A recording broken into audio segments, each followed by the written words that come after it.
Welcome back to Belmont Bunch. Today, talking about the matinee matchup in Game 1 of the Stanley Cup semifinals. Still getting used to saying that. New York Islanders defeat the Tampa Bay Lightning 2-1. And it was typical Islanders hockey. Very old school playoff hockey. And let's get into it. Right off the bat, like I said, there's going to be a lot of sandpaper in this series. Got going 8 seconds in. Barclay Goodrow, somebody I highlighted, and Matt Martin getting into it. Both get unsportsmanlike, I believe, and a 4-on-4 ensues. And right off the bat, I was like, ooh, don't like that, because 4-on-4 is going to favor the Bolts because they're a quicker team, they're a more skilled team. They have more open ice now to work with. And the Islanders, I was hoping they'd get some possession maybe to kill that. No, the Lightning had it pretty much the whole 2 minutes that we were 4-on-4. And we're able to have some momentum based off of that, just kind of with a lot of offensive zone time. Not a lot of chances. That's the Islanders' bend but don't break, even if you're giving up a lot of zone time. Keeping it to the outside, the Islanders did an excellent job at that throughout the game tonight. And so nothing really comes of that. And the Islanders start to get some momentum. Well, they get a power play that at least keeps the Bolts from hanging out in our zone. Although there were shorthanded close half chances for the Lightning. The Islanders' first power play, abysmal. This was off of a Barclay Goodrow, I believe it was a hold? Right. I can't read my... McDonough trip. We'll get to the other one. So McDonough trips Pajot. Good play. Turnovers. That'll be a big part of this game. Travis Zajac gets an offensive zone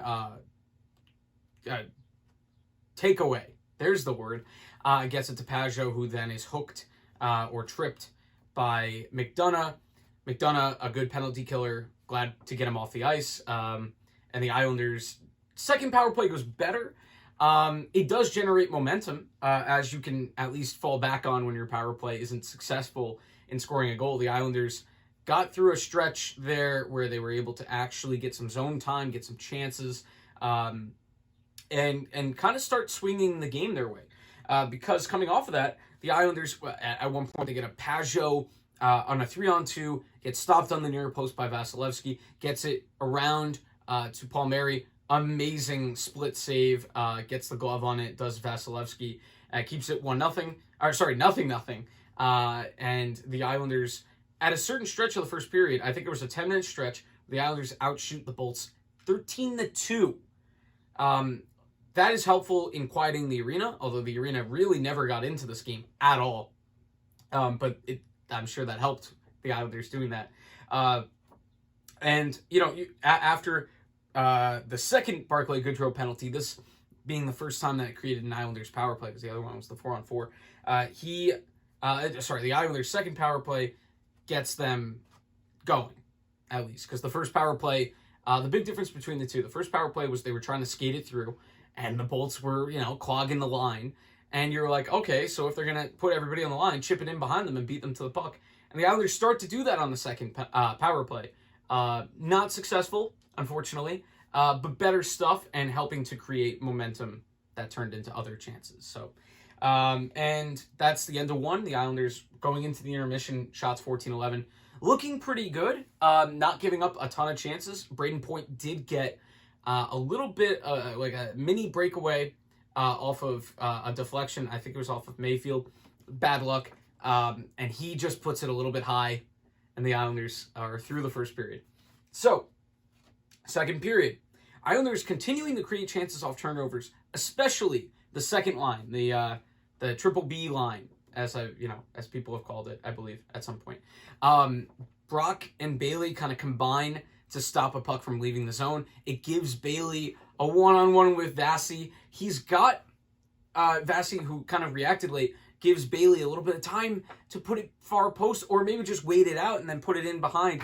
And he gets it just too high off the bar. And the Isles don't get one there. But they weren't far off, because after a couple of Beauvillier steals and chances, the Islanders eventually cashed in on another giveaway, this one in the offensive zone. the Bolts offensive zone. So Stamkos, just past the midway point of the period, actually closer, I think 7 minutes left. Stamkos tries a cross-ice pass in the offensive zone. Terrible pass. It's while one of his defensemen is going off for a change. So only one guy back. Matt Barzal streaks onto the ice, gets around, I believe it was Ruda, who didn't have much of a chance. He was left out to dry not by his partner, but by the bad pass by Stamkos. And Barzy going in deep to the net, slips it through the legs, and just to make sure it went in, goes headfirst into the goal, ushered in by Ruda. And it's 1-0 Islanders. And the Isles, it's a great pass from Bailey. Let's not forget that. Great stretch pass from Bailey. Stamkos was stapled to the bench for a little bit after that. Probably, good from John Cooper to make him see some accountability, because that's pretty inexcusable when you watch that replay. It's pretty bad. And the Islanders would get a third power play on a Chernak trip on Barzal, which looked innocent enough at first, and then you watch the replay and the stick goes right under the skate, so you can't not call that. At this point, the Islanders, 3 straight power plays, feeling very much like the Bruins game, except without the success. The third power play, also okay, as they highlighted on the NBC broadcast. Good job, tiring out the Bolts PK by getting it around the boards back and forth, attracting pressure, putting it around, making them skate, and tiring them out to the point that they then just kind of condense into a box, and it gives the Islanders more room on the outside to play with the puck. Doesn't equal a goal, but it was good stuff. And the Bolts finally get a power play. This one, Palmieri. It looked a little bit soft on my first glance because I thought it was just incidental contact. There is a little bit of a cross-check going down, so maybe it should have been called a cross-check. Interference, doesn't matter, it's both 2 minutes.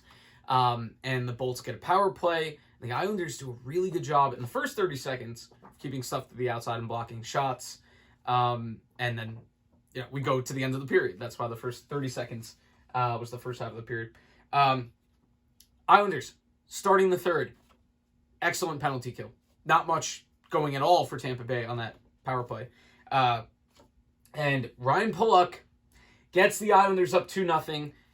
Very, very just simple play. He gets the puck along the boards, kind of brings it towards the middle of the ice. Nobody's pressuring him. Nobody's coming out to him. So he's like, all right, I'm just going to uncork one. And we always get on him about not being able to get it on goal. And this one he puts right at the goalie. Still goes in. No screen at all. Vasilevsky just beaten by the speed of Pulock's shot. That is one that has to get stopped. 100% has to get stopped 10 times out of 10. And, I said based on the replay, maybe Leo Komarov, who's staring a hole through Vasilevsky as the puck is coming in. Basically give that to Komarov. It just stares down Vasilevsky and then it goes in and he's like, I did it. Komarov played well in this game. All 4 lines, by the way, had really good games. I can't even single out a guy that I really thought struggled today. That great a team performance, a perfect road game. Almost perfect. Because the Islanders, they get a few more chances off turnovers. There was a chance from Brock that he put just wide off of a turnover right in the middle of the slot. The Islanders continuing to pester. Fourth line did a really good job today of salting things down in this third period. And the Islanders, though, so the perfect part kind of goes away with a high stick by Nelson. Not a great play. It's hard to tell from the angle on the NBC broadcast how, where he got Kucherov, but, you kind of expect, you got the first 3 power plays, you're kind of expecting it to go the other way at some point. And, as with the Palmieri play, you have to know what the penalty score is, and you have to play a little bit more careful when you started the game up 3-0 in power plays. Anyway, early on, the Islanders do a good job of keeping it outside, but it's a 6-on-4. It's really difficult. Clearly, even on some shots that are going wide, they can't get to the puck first. I mean, they're outnumbered by 2 guys, and they're also getting exhausted at that point. And a good play by Kucherov to get it down low. I believe it was Killorn, kicks it back out. And Braden Point gets his 9th of the playoffs, playoff leading 9 goals. I don't know why I look surprised. He's an excellent player. He roofs one, Pajot just got kind of lost. Mayfield was in a net front battle, so I can't really blame Mayfield. A little bit on Pajot here, but also it's tough, 6-on-4. And then the Islanders escape. A couple of shots, wild shots, go wide, and the Islanders escape with the victory. So perfect road game, pretty much, outside of the one power play goal allowed. Stayed out of the box for the most part, and really played a smart game up by 2 goals. And they're a little bit lucky to be up by 2 goals because that has to get stopped by Vasilevsky. But at the end of the day, Varley did what he had to do. Good with rebounds early on, a little bit. It's like first time you're seeing a team all year. This team in particular, first time you're seeing them all year. The other series didn't have to have much of a feeling out process because they knew each other from playing each other 8 times. A little bit of a feeling out process in the beginning of this one, as these teams play each other for the first time this year. But yeah, Varley a little bit better than Vasi, and I'm sure at some point in the series I'll screw that up, Varley and Vasi. But yeah, very, very good stuff. Good rebound control the rest of the way from Varley. For Vasilevsky, an excellent game outside of the 1 goal, the Pollock goal, not really his fault on the Barzy one. And the only thing that else of note was really quiet atmosphere. And James pointed out, I watched it with James. Maybe the mics are in different places in different arenas for the national broadcast, so maybe that plays into it. But I think the Lightning fans got to kind of step it up when it comes to the excitement level. I know that people don't like the Islanders style, and I know that they didn't give the Lightning much to cheer about today. But man, it felt like a mausoleum, not a coliseum. Am I right? Anyway, terrible jokes aside, that's the video for Game 1. Tuesday at 8 is the next game of the series. I expect a huge push from the Lightning, who probably aren't happy with their performance today. Got done in the face-off circle, which is the Islanders have turned into a good face-off team. So maybe not as surprising, but you would like it not to be 61-39 if you're the Lightning. John Cooper, after the game, I saw the only quote I got to see before it started was that he thought that they played pretty well and that their minds just weren't there. I don't know. I didn't think the desperation was high enough for the Lightning. I didn't really get that out of them. But like I said, a game like this might wake them up. So I am a little bit nervous still. But also because they're just an amazing team. So the Islanders, Game 1 victors. They open with a great road game. And that's it. We'll see you next time on Belmont Bunch or something.